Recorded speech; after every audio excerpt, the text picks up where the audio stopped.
নবী যখন দাওয়াত দিচ্ছেন 3টা বছর, ওই 3 বছর পরে আল্লাহর পক্ষ থেকে আয়াত আসলো, ও নবী আর গোপনীয় দাওয়াত চলবে না। ইসলাম তো গোপন থাকার জন্য আসে নাই, ইসলাম তো আসছে প্রকাশ্যে মানুষের সামনে প্রচার প্রসার করার জন্য। ইসলাম গোপনীয়ভাবে চলবে না, ইসলাম আসছে সংসদ ভবনে যাওয়ার জন্য, ইসলাম আসছে সচিবালয়ে যাওয়ার জন্য, ইসলাম আসছে গণভবনে যাওয়ার জন্য, ইসলাম আসছে আমার বন্ধুগণ বঙ্গভবনে যাওয়ার জন্য। কথা বলেন ঠিক না বে ঠিক? ইসলাম কেবল মসজিদের মধ্যে কোনায় কোনায় থাকবে না, ইসলাম আপনার ঘরে যাবে, আপনার সমাজে যাবে, আপনার ইউনিয়নে যাবে, আপনার থানায় যাবে, আপনার জেলায় যাবে, আপনার বিভাগে যাবে। ইসলাম আপনার রাষ্ট্রীয় ক্ষমতার মধ্যে ইসলাম থাকবে। ইসলাম দিয়ে সমাজ চলবে, ইসলাম দিয়ে পরিবার চলবে, ইসলাম দিয়ে মসজিদ চলবে, ইসলাম দিয়ে ব্যক্তি জীবন চলবে, ইসলাম দিয়ে কি বলে আমার বন্ধুগণ থানা চলবে, জেলা চলবে, বিভাগ চলবে, দেশ চলবে। ইসলামেই শান্তি, ইসলাম মানেই হলো শান্তি। এই শান্তির ধর্ম ইসলাম যেহেতু আসছে, ও নবী ইসলামকে আর গোপনীয়ভাবে প্রচার করা যাবে না, এবার ইসলামকে আপনি প্রকাশ্যে প্রচার করতে হবে।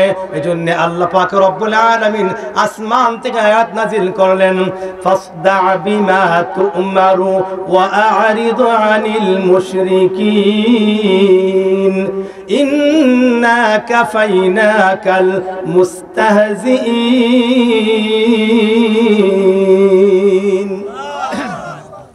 আল্লাহ বললেন, নবী ফাসদা বিমা তুমারু, আপনাকে যে আদেশ করা হয়েছে আপনি সে আদিষ্ট বিষয়কে এবার প্রকাশ্যে প্রচার করুন, মানে কালিমার দাওয়াত প্রকাশ্যে আপনি করতে থাকুন। ওয়া আ'রিদ আনিল মুশরিকিন,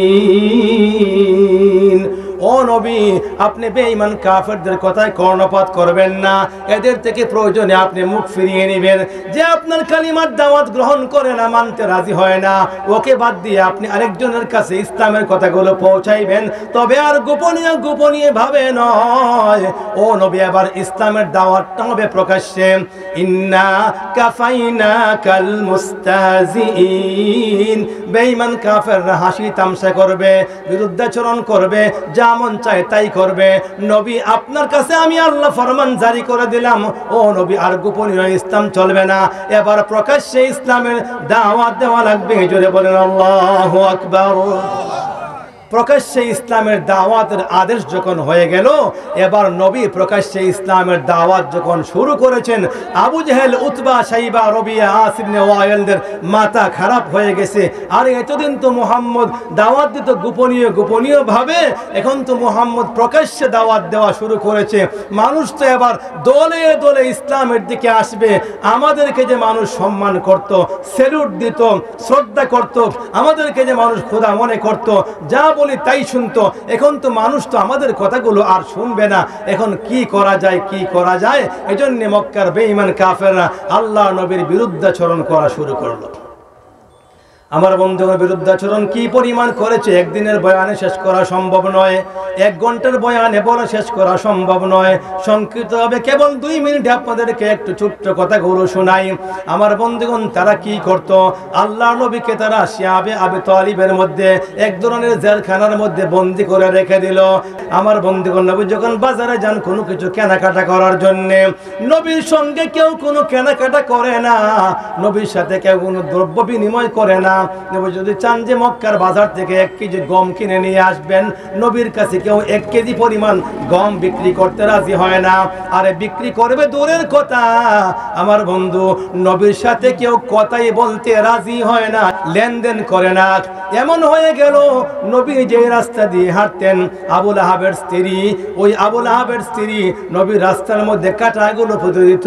এজন্য আল্লাহ রব্বুল আলামিন আবু লাহাব আর আবু লাহাবের স্ত্রী দুজনের বিরুদ্ধে আল্লাহ আসমান থেকে প্রতিবাদ করে সূরা লাহাব নাজিল করেছেন, তাব্বাত ইয়াদা আবি লাহাবি ওয়া তাব।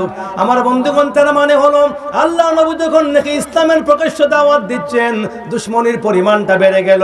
এবার মহিলা মহিলারাও বিরোধিতা করে, পুরুষরাও করে, কথাও বলে না, লেনদেন করে না, রাস্তা দিয়ে চললে টিটকারি মস্কারি করে, আমার বন্ধুগণ আট করা বলে গালি দেয়, নির্বংশ বলে গালি দেয়। আল্লাহ কোরআনে বলছেন ইন্না শানিআকা হুয়াল আবতার। তারা মক্কার বেঈমান কাফেররা আল্লাহ নবীকে আবতার বলে গালি দিত। আবতার মানে হলো আটকোরা, লেজ কাটা, নির্বংশ। এজন্য আল্লাহ নবীর পক্ষ থেকে আল্লাহ আসমান থেকে প্রতিবাদ করে আল্লাহ আয়াত নাযিল করছেন ইন্না শানিআকা হুয়াল আবতার। ও নবী, যারা আপনাকে আটকোরা বলে গালি দেয়, যারা আপনাকে নির্বংশ বলে গালি দেয়, যারা আপনাকে লেজ কাটা বলে গালি দেয়, যারা আপনাকে আবতার বলে গালি দেয়, ও নবী আপনি আবতার না, আপনি লেজ কাটা না, আপনি নির্বংশ না, আপনি আটকোরা না। যারা আপনাকে ওরকম কথা বলে গালি দেয়, নবী গো আমি আল্লাহ আসমান থেকে আয়াত পাঠাইলাম, প্রতিবাদ করলাম। যারা আপনাকে আটকোরা বলে, আমি আল্লাহর দৃষ্টিকোণ থেকে ওরাই হলো আটকোরা। কথা বলেন ঠিক না বেঠিক? নবীর সঙ্গে এমন করে আচরণ করা হচ্ছে। এক তো কথা বলা হয় না নবীজির সঙ্গে, কথা বলা টিটকারি মস্কারি করে কথা বলা হয়, গালি দিয়ে কথা বলা হয়, মানসিক নির্যাতন করার জন্যে দুই মেয়েকে ঘরে পাঠিয়ে দেওয়া হলো। এমনি করে বাজারে গেলে কেউ কোনো লেনদেন করে না, রাস্তায় হাঁটতে গেলে কাটা পুঁতে রাখে। নবীজির জন্য মক্কার জমিনটা বড় সংকীর্ণ। এর মধ্যে বেলাল রাদিয়াল্লাহু তাআলা আনহু, আম্মার, ইয়াসির, সুমাইয়া, খাব্বাব বিন আরাত রাদিয়াল্লাহু তাআলা আনহু, সুহাইব রুমি রাদিয়াল্লাহু তাআলা আনহু, মুসআব বিন উমাইয়া রাদিয়াল্লাহু তাআলা আনহু সহ অসংখ্য সাহাবায়ে কেরামদের উপরে মক্কার বেঈমান কাফেররা অত্যাচার শুরু করে দিল। পাথর যখন প্রচন্ড গরম হয়ে যায়, ওই মক্কার বেঈমান কাফেররা সাহাবায়ে কেরামদেরকে ধরে নিয়ে যায়, হাত বেঁধে ফেলে, পা বেঁধে ফেলেন, কাপড়গুলো খুলে ফেলে, এরপরে পাথরের উপরে শুইয়ে দেয়। মনে হয় যেন জাহান্নামের আগুনের উপরে যেমন শুইয়ে দেওয়া হয়েছে, মনে হয় যেন জাহান্নামের কয়লার উপরে ব্যক্তিকে যেমন শোয়া দেওয়া হয়েছে। ওই সাহাবায়ে কেরামদের গায়ের থেকে কাপড়গুলো খুলে ফেলা হয়। এরপরে ওই বালুর উপরে, পাথরের উপরে শোয়া দিয়া নবীজির সাহাবায়ে কেরামদের পেটের উপরে, বুকের উপরে বিরাট বড় বড় পাথর চাপায়া দেওয়া হয়।